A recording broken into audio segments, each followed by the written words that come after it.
नमस्कार। MS technical skill में आप सबका स्वागत है। मेरा नाम मुकेश कुमार राय। हम आप सबका स्वागत करते हैं। चलिए आज का वीडियो शुरू करते हैं।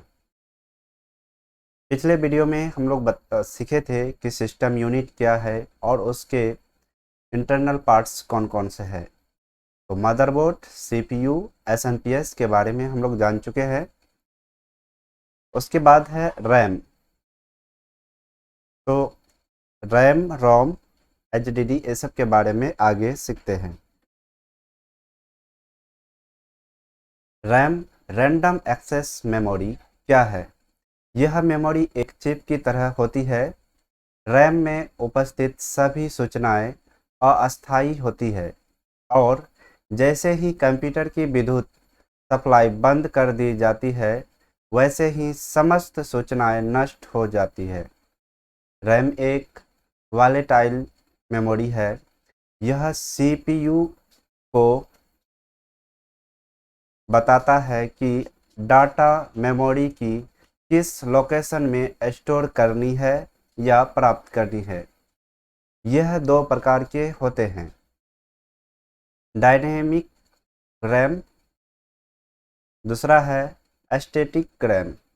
ये रैम का चित्र है जो कि मदरबोर्ड में लगे होते हैं।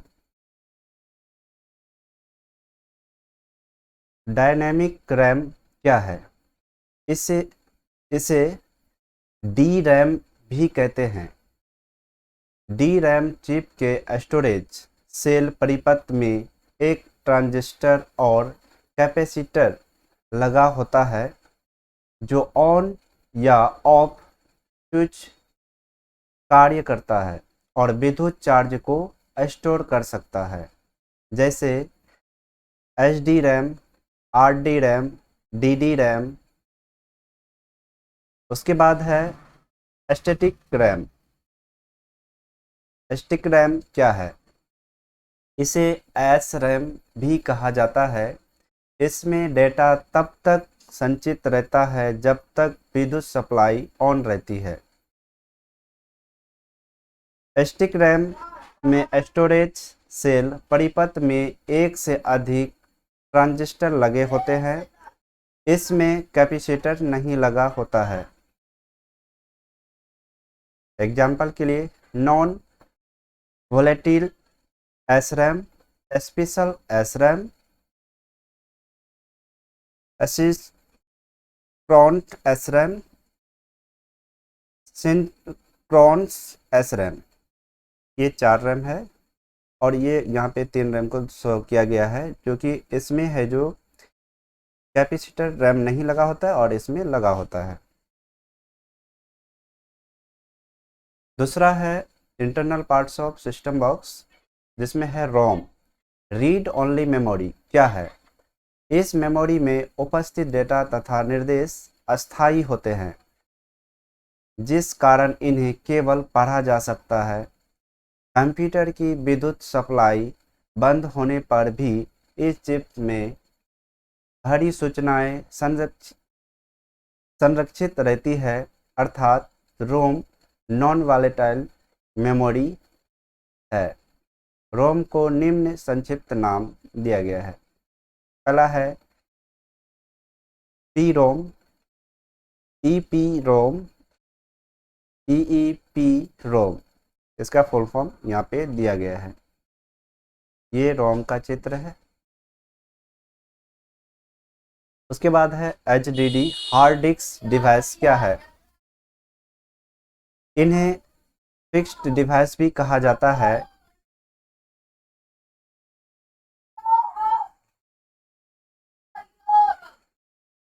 हार्ड डिस्क सूचनाओं को अस्थायी रूप से संग्रहित करने का बहुत विश्वसनीय माध्यम है और इनका उपयोग करने की गति भी पर्याप्त होती है। कई आकारों और क्षमताओं में मिलती है, लेकिन इनकी बनावट और कार्यप्रणाली लगभग एक ही होती है। हार्ड डिस्क के कई प्रकार हैं, आकार में भी और क्षमता के अनुसार, जिसमें हार्ड डिस्क के प्रकार निम्न दिखाए गए हैं। एक है पाटा हार्ड डिस्क, उसके बाद है साटा hard disk, SCSI hard disk, SSD hard disk, जिसका फुल फॉर्म यहाँ पे दिए गए हैं। पाटा hard disk parallel advance technology attachment साटा हार्ड डिस्क का है। Serial advance technology attachment SCSI का है। Small computer system interface SSD का सॉलिड स्टेट डिवाइस। चलिए इसे विस्तार से समझते हैं। ये है हार्ड डिस्क का चित्र। इस तरीक़ा से हार्ड डिस्क होते हैं, सभी का आकार अलग अलग होता है। यहाँ पे एक ही हार्ड डिस्क को शो किया गया है। पाटा हार्ड डिस्क, पाटा हार्ड डिस्क एक माध्यम गति की पाटा हार्ड डिस्क एक मध्य गति की हार्ड डिस्क है। इसका डाटा ट्रांसफर रेट 133 MB पर सेकंड तक है। पाटा हार्ड डिस्क कंप्यूटर से जुड़ने के लिए ATA इंटरफेस स्टैंडर्ड का उपयोग करती है। पाटा हार्ड डिस्क का उपयोग पहली बार 1986 में किया गया था। पाटा हार्ड डिस्क पहले integrated device drive electronics IDE के रूप में संदर्भित किया जाता है। पाटा हार्ड डिस्क सबसे पुराने प्रकार की हार्ड डिस्क है। उसके बाद है साटा हार्ड डिस्क। साटा केबल काफ़ी पतली और लचीली होती है, जो पाटा केबल के मुकाबले काफ़ी बेहतर है। साटा हार्ड डिस्क आज के आधुनिक कंप्यूटर और लैपटॉप में लगेंगे। साटा हार्ड डिस्क कई मायनों में पुरानी हार्ड डिस्क डिवाइस से बेहतर है। साटा हार्ड डिस्क की गति 150 MB पर सेकंड से 600 MB पर सेकंड तक होती है। एक पाटा हार्ड डिस्क में के मुकाबले साटा हार्ड डिस्क का डाटा ट्रांसफर रेट अधिक होता है। SCSI small computer system interface SCSI hard disk IDE hard drive के काफ़ी समांतर है। SCSI हार्ड डिस्क कंप्यूटर से जुड़ने के लिए छोटे कंप्यूटर सिस्टम इंटरफेस का इस्तेमाल करते हैं। SCSI हार्ड डिस्क के नए संस्करण 16 बिट अल्ट्रा से 640 की डाटा ट्रांसफ़र स्पीड 640 MB पर सेकंड तक है और यह 12 मीटर की लंबाई वाली केबल के साथ 16 डिवाइस से कनेक्ट कर सकता है।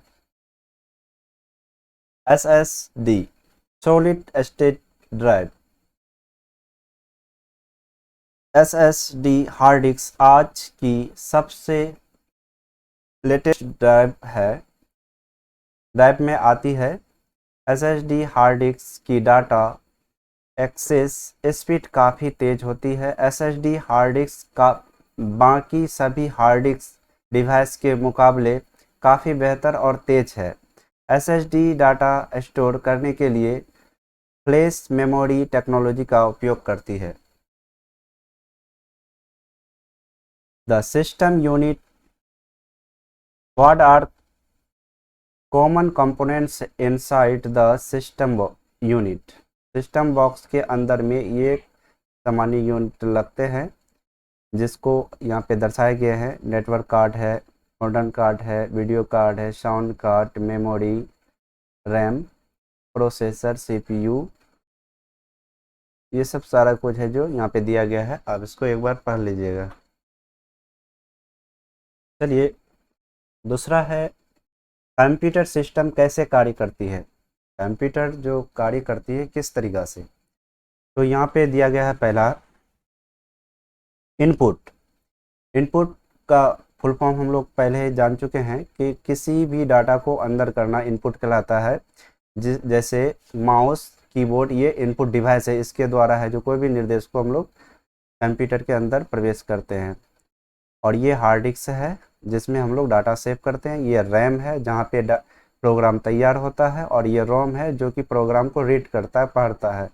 और ये सीपीयू है जो कि सेंट्रल प्रोसेसिंग यूनिट यानी ब्रेन ऑफ कंप्यूटर, कंप्यूटर का दिमाग, मस्तिष्क इसे कहते हैं। और ये है आपका मॉनिटर और प्रिंटर, जिसे हम लोग आउटपुट डिवाइस के नाम से जानते हैं। ऐसे बहुत सारा है लेकिन हम लोग इसको थोड़ा सा समझते हैं।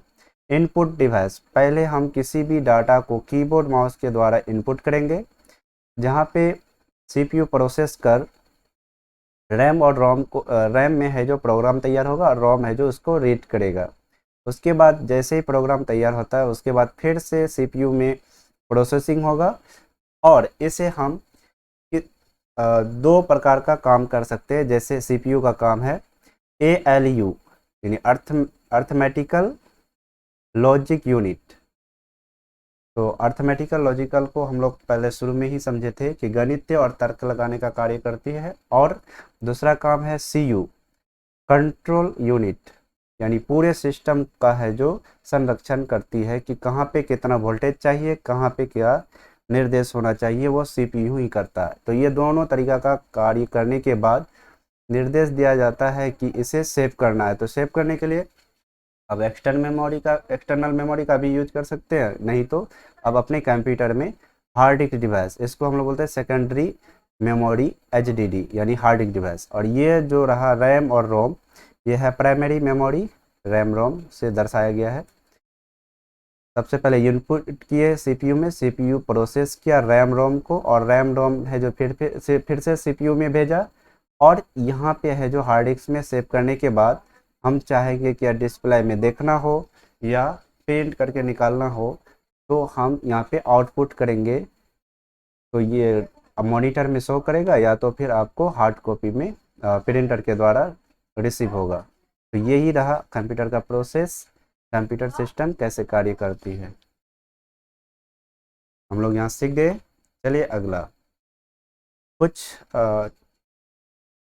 प्रश्न है जिसका उत्तर दिया गया है कि इन्हें भी जाने हम लोग।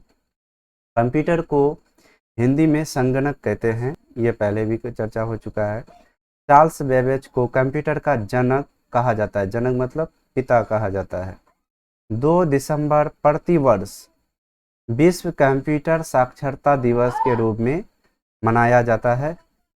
आधुनिक कंप्यूटर का जनक ट्यूरिंग को कहा जाता है। ये आधुनिक कंप्यूटर जो अभी कंप्यूटर चलता है उसका, ये इसका बहुत ही कम आदमी नाम जानते हैं। उसके बाद है पहला कंप्यूटर आर्किटेक्चर जॉन न्यूमैन द्वारा 1948 में प्रस्तुत किया गया है। सिद्धार्थ भारत में निर्मित पहला पर्सनल कंप्यूटर है। ये सिद्धार्थ कंप्यूटर का नाम है, पर्सनल कंप्यूटर का नाम, जो भारत में सबसे पहले बना था। एटसेक वह प्रारंभिक ब्रिटिश कंप्यूटर था जो डिजिटल संगणित प्रोग्राम पर आधारित था, यानी डिजिटल प्रोग्राम पर आधारित ये कंप्यूटर का नाम है एटसेक, जो कि ब्रिटेन में सबसे पहले चालू किया गया था। उसके बाद विश्व का सबसे तेज सुपर कंप्यूटर IBM कंपनी का ब्लू जीन है। भारत का सबसे तेज कंप्यूटर एका है, एका कंप्यूटर का नाम है। ऑप्टिकल माउस का आविष्कार माइक्रोसॉफ्ट ने वर्ष 1999 में किया था। ये कुछ प्रश्न था जिसे आप लोग याद कर लीजिएगा, नोट कर लीजिएगा। चलिए वीडियो को अंत करते हैं, और मेरा चैनल को सब्सक्राइब कीजिए, लाइक कीजिए, और कमेंट करके बताइए कि मेरा वीडियो आप सबको कैसा लगता है। धन्यवाद। जय हिंद।